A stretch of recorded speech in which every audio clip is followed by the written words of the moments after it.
I want to just take you back to 2004 and the FCC's opening of docket 04-37, which was the proceeding on the BPL rules.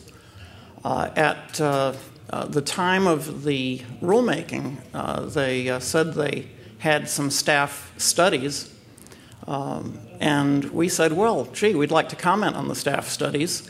And the commission was reluctant to release that information.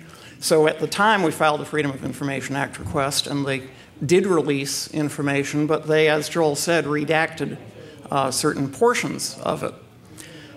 When we made our appeal to the Court of Appeals, the court, of course, having a little more clout, insisted that the commission share in camera, which means only with the judges, the information that they had withheld. The Court of Appeals released its opinion, and in a concurring opinion, Judge Tatel said there can be little doubt that the FCC deliberately withheld information that was contrary to its conclusions. And I'm going to show you just a few examples of that so you can see what the FCC didn't want to share. One of the slides that we cited in our appeal was this one. It was entitled, New Information Arguing for Caution on HFBPL.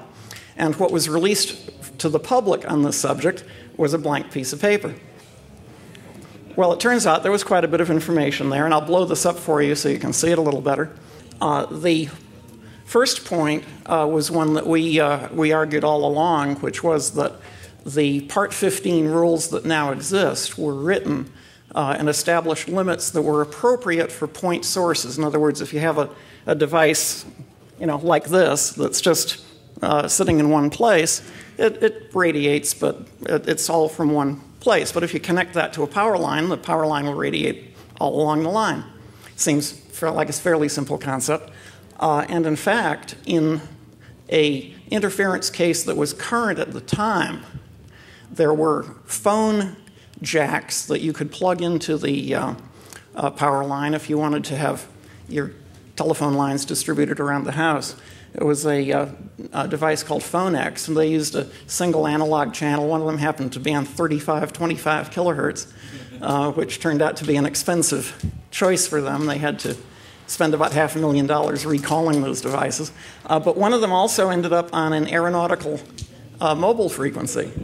And ARRL, which is a highly competent technical organization, the aeronautical radio folks had objected strongly to this, and the point here was simply that the FCC staff was telling the FCC that, gee, we ought to be careful about this because it turned out that the PhoneX interference was a lot worse than we thought it would be. I mean, these things were just inside a house, and yet they were causing interference 5 miles away. So that was kind of interesting to see what the new information was.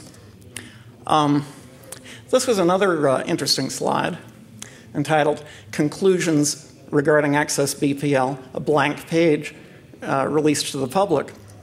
And here's what was actually on that page.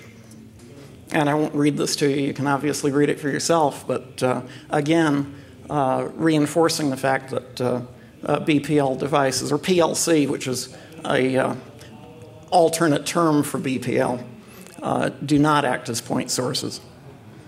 You could go down the line 230 meters, that's about 800 feet, and virtually no decay, virtually no reduction in the signal strength. Okay, they summarized results from the NTIA. Again, nice blank piece of paper. Here are the NTIA results summarized.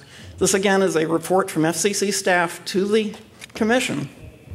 This showed that on the frequencies of 15 and 25 megahertz, there was about a 6 in 10 chance of the signal being 30 dB above the noise, 50 feet from the power line.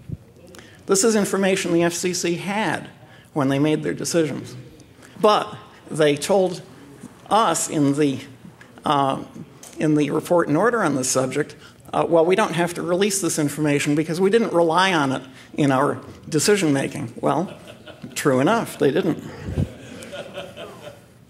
Okay, this was interesting because this gave the staff recommendations to the Commission on what they should be done. And I should say, we have been saying all along, there were good technical people in the FCC who knew the score, and they were blocked from influencing the process by the political decisions. So HF issues and options.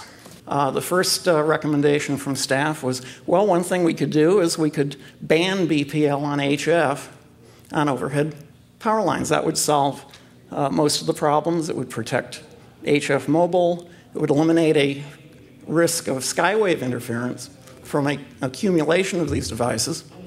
Option 2 would be, and this is actually a smoking gun. What you could do is impose a correction factor and 20 log R extrapolation. That's a clumsy way of saying 20 dB per decade is the right decay rate for signals. In the rulemaking, the FCC said, oh, the right number is 40 dB per decade, which is much more rapid decay as you move away from the power line. Their own staff was recommending 20 dB per decade, which, guess what, is what we were arguing for. In Judge Tatel's concurring opinion, he said, in some cases, the FCC redacted a single line out of information. This is an example of that. There's just one line missing there. It's the parenthetical phrase that was deleted. It's the parenthetical phrase that the FCC said at the time they didn't rely on, but they relied on everything else on the page. So let's look at that item. It says that when the FCC staff measured Main.net's system, they found it was over the limit. It was running too much power. And then farther down, it said, oh, well, but if you make some assumptions about distance scaling, you could argue that it's 1 dB within the limit. That was the suggestion made by Main.net's chief technology officer, which we consider to be invalid. So their own staff was saying that they considered the suggestion to be invalid. They deleted the reference to the staff regarding it as invalid and retained the suggestion. I found that a little odd. Sometimes they held back things for no apparent reason. This one is a chart of the notch depths. They measured the depth of a particular notch. And in this case, this was down in North Carolina. It's one of the ones you visited, Gary. There was a 20 dB or 24 dB notch. And the only thing they deleted was that last bold item. Carrier structure indicates that bottom of notch was filled in by BPL signal, not by ambience or general power line noise. That means that even with 24 dB of attenuation, there was still BPL interference inside the notch. Even though it's fairly obvious if you look at the diagram that that's what's happening, they deleted the explanation that that was actually what was going on. Okay, so just to summarize, the FCC knew that BPL was not a point source emitter, that it wasn't even close to a point source emitter. Therefore, 40 dB per decade is clearly not the right number. They knew that we were right on 20 dB per decade because their own staff said so. They said on several occasions here, I didn't put up this particular slide, but another example from the NTIA showed that BPL causes more interference than the technical studies predicted because the noise level that you encounter is actually lower than the ITU recommendations suggest. That was in the FCC studies. 20 dB protection for mobiles is not adequate at HF, although that's what they wrote into the rules. And the right answer was that very first option that their staff gave them, which was to ban BPL on HF on overhead power lines. And that was all in the material that the commissioners had at the time they made the decision. And they withheld it from the public because, after all, it didn't align with what they wanted to do. And they withheld it on the grounds that, well, we didn't rely on this information, therefore we don't have to share it. So we feel pretty good about it. We feel vindicated, I guess would be a good way of putting it. Now, as for what happens next, the Commission still has not opened a public proceeding to reopen the BPL rules.